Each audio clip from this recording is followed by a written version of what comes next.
आनंद से बैठे। चीदर जी घर गए अंदर और चिदरानी जी से कहा आज संत विमुख जाएंगे, क्योंकि हमारे पास कुछ है नहीं, बाजार में कोई उधार देता नहीं, कुछ नहीं है जिसको हम बेच सके, क्या करें।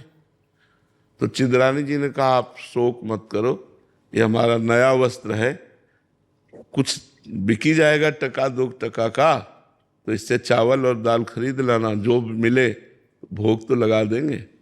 वो प्रसन्न हो गए। एक ही वस्त्र था तो बाजार में बेच दिया, जो भी उससे दाल चावल जो भी मिला उन्होंने बनाया और बना के, कोई सेर दो सेर ढाई सेर थोड़ी मिलेगा उस कपड़े, एक कपड़े का। तो वो ले करके पीपा जी सीता सहचरी को बाहर चिदरानी जी ने कि आप पाओ, तो उनका भक्तानी को भी बुलाओ, सीता सहचरी जी ने कहा। तो उनका नहीं, रहने दीजिए भक्तानी को आप, तो वो मैं लिवा के लाती हूँ। अंदर गई तो आंखों में आंसू और मुख में भगवान नाम, और रसोई में बैठे वो भगवान का चिंतन करें कि भगवान आप बड़े कृपाल हो। ऐसी स्थिति में भगवान की कृपा वो देख रहे। सीता सहचरी जी गई और उनका भक्त रानी, तो आप तो निर्वस्त्र हैं। तो उन्होंने आंख उठाई और कहा हमने सुना था कि आपने द्वारिकाधीश का दर्शन किया है, तो हमारी आकांक्षा थी कि जब आप मिलोगी तो भगवान की रूप माधुरी का वर्णन करोगी। क्या इस नाशवान शरीर के विषय में प्रश्न किया, नंगा ही पैदा होगा, अगर नंगा ही मर जाए तो क्या फर्क पड़ता है।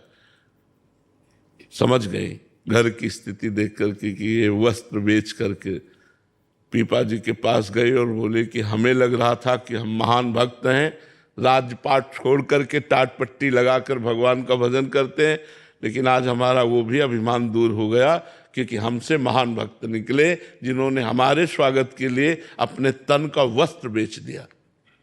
ऐसे भक्तों के जो उदाहरण आते हैं, अब मतलब ऐसे ऐसे उदाहरण आते हैं जो दिमाग में काम ही नहीं करेंगे, दिमाग में ही काम नहीं करेंगे कि ऐसा कैसे हो सकता है, ऐसा कैसे हो सकता है।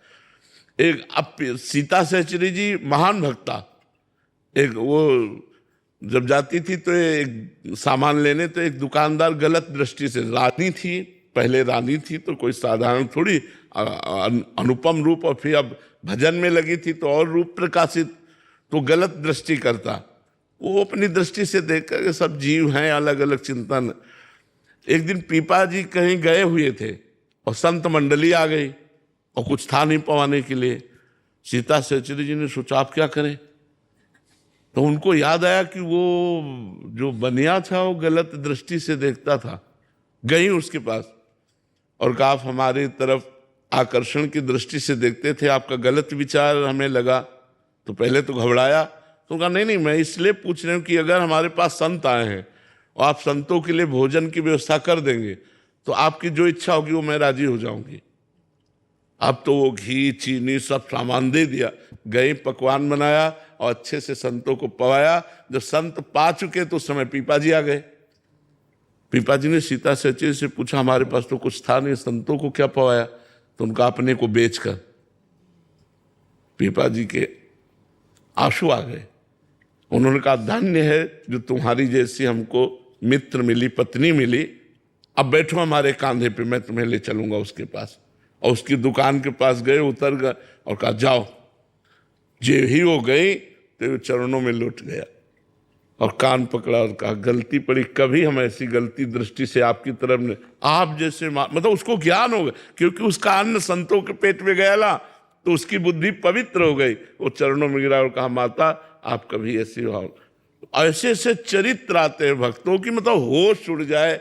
वो भक्तों को जितना प्यार किया संतों ने उतना भगवान को भी नहीं किया। एक बार एक भक्त के घर में ठाकुर जी विराजमान थे,